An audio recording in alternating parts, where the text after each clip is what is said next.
Friends, today's lecture of history, page 20।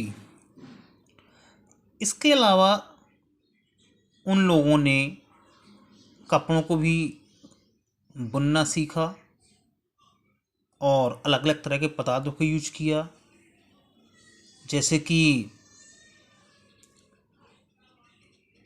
अब वो लोग कॉटन को भी उगाना सीख चुके थे। Did these things everywhere and all at once? क्या ये सभी चीज़ें हर जगह हुई और एक साथ ही हुई? शायद नहीं। बहुत से क्षेत्रों में पुरुष और महिलाएं अभी भी शिकार करते थे और भोजन को इकट्ठा किया करते थे।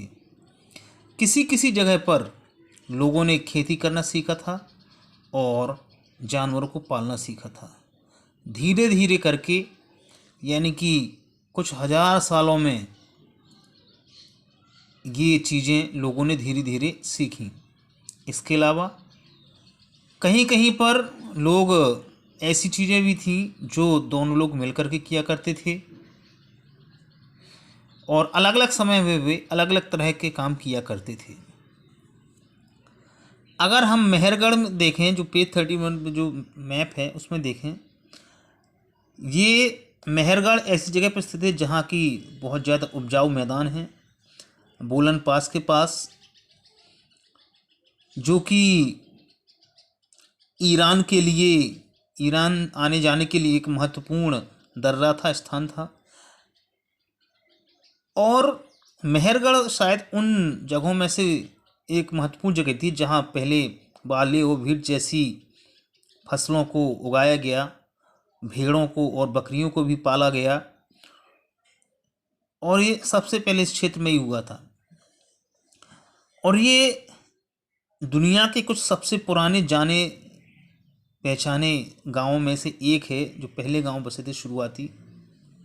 यहाँ बहुत सारी जानवरों की हड्डियाँ पाई गई हैं, जंगली जानवरों की, जैसे कि हिरन, सूअर, और इसके अलावा भेड़ और बकरियों की भी हड्डियाँ पाई गई हैं।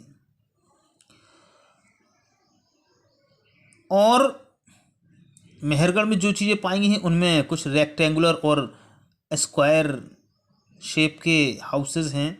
हर घर में 3 या 4 कंपार्टमेंट हुआ करते थे और कुछ उनमें से अनाजों को इकट्ठा करने के काम में लाए जाते थे।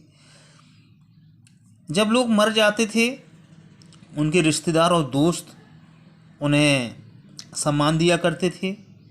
लोग उनकी देखभाल किया करते थे मरने के बाद भी, और शायद उनका ऐसा विश्वास था, ऐसा मानना था कि मृत्यु के बाद भी एक जीवन जारी रहता है।